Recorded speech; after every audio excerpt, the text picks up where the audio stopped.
Okay, for the next paper you're going to be writing, it's going to be a multi-sourced argument paper, which means that you're going to be arguing a position and supporting that position using multiple sources. I know that seems kind of duh, but what else am I going to say?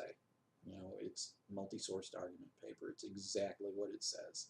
It's like buying a bottle of ketchup that's labeled ketchup and finding that it contains ketchup. So a multi-sourced argument paper has to have a little bit broader scope than the critical analysis that we wrote.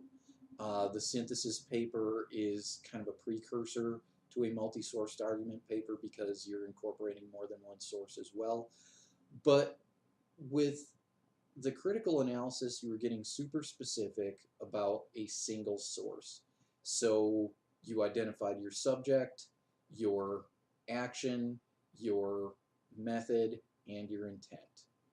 For example, analyze Harrison Bergeron using reader response to explain why people do not relate to 60s era literature the same way that they relate to current literature. Okay? You're examining that very closely and supplying only your own perspective in order to support your argument.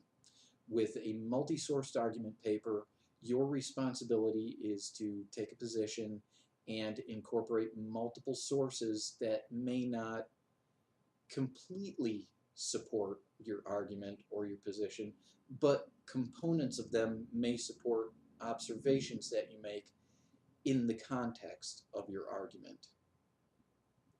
So this is where I think it might be a great idea to start incorporating multi-point thesis statements, which are thesis statements that include multiple points. And again, I don't mean to be pedantic when I say that, but rather than making some kind of broad, loosely interpreted statement, these multiple points in your thesis statement create a deal of specificity that allows you to narrow down your paper a little bit.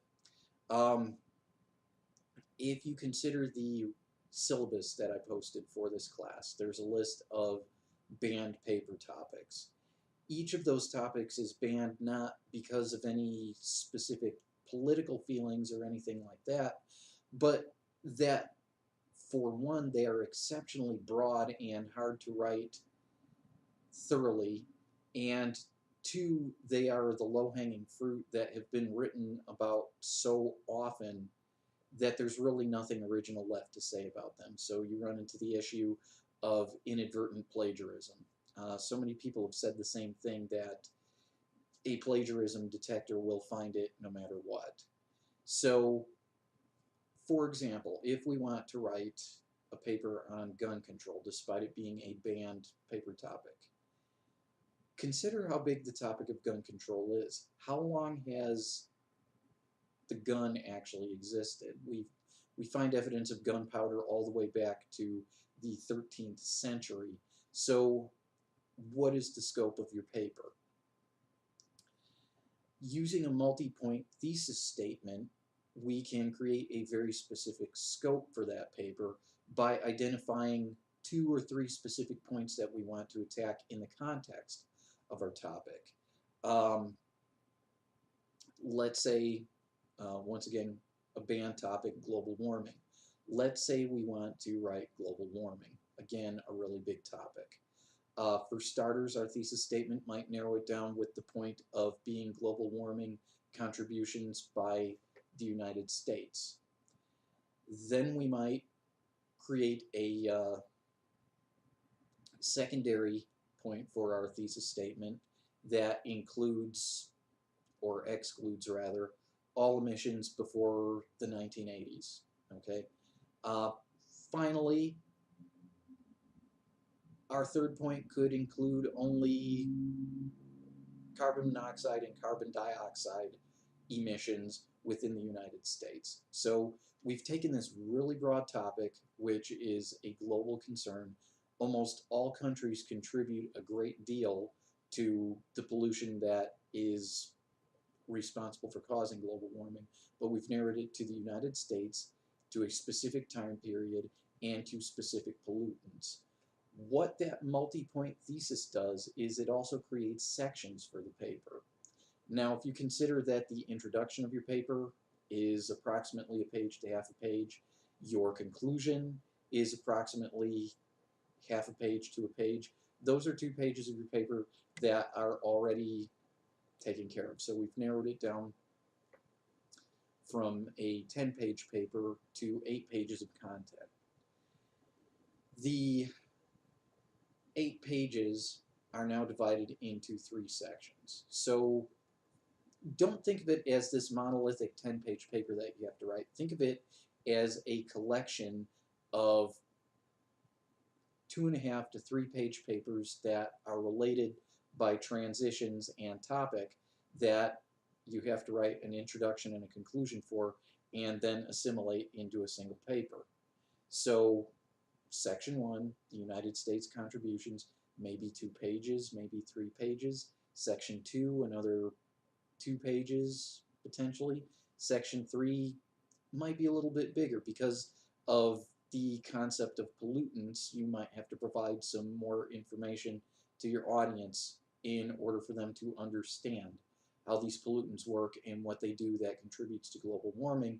So that might be 3 or 4 pages, and suddenly we've got 9 pages of pure content plus the 1 or 2 pages that you need for your introduction and conclusion, and the 10-page paper is written. It's really not a challenging paper to write if you establish a good scope for your paper, and that means applying multi-point thesis statements and considering your audience's needs for that paper.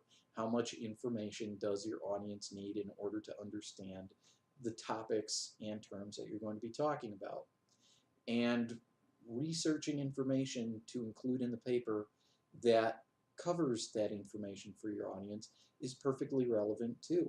If your audience needs a scientific definition of a greenhouse gas, it's more than appropriate to go into that detail and find a source that gives you enough information to simplify and communicate that to your audience. So any kind of big paper that you have to write, you always have to consider scaling up your thesis statement to fit the outline of the paper. With this being a 10-page paper, you've got to figure out how much scope you want to drop on your audience. You have to constrain your paper, otherwise it can balloon completely out of shape and turn into a 30, 40, or 50-page monster. Or if you don't create a scope for yourself, you may find that you run out of things to talk about well short of your page limit. And that can be challenging too, because you run into the issue of trying to shoehorn more content into the paper that really doesn't belong in there. So writing an outline, doing your research ahead of time can really help you make the preliminary adjustments required to create a final project that meets the requirements for the paper length. Once again, this is a directed study styled course. So you're on your own as far as planning and timing this paper, but do not feel like you should not contact me via email or via Canvas communication or whatever you're comfortable communicating with, and let me know what I can do to help you plan for this paper or clarify any of the things that I've talked about so far.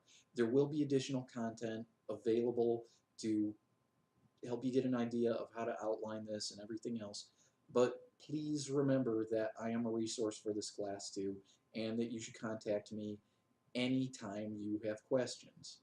Other than that, I will leave it to you guys to figure out how you need to construct this paper and stay out of your way.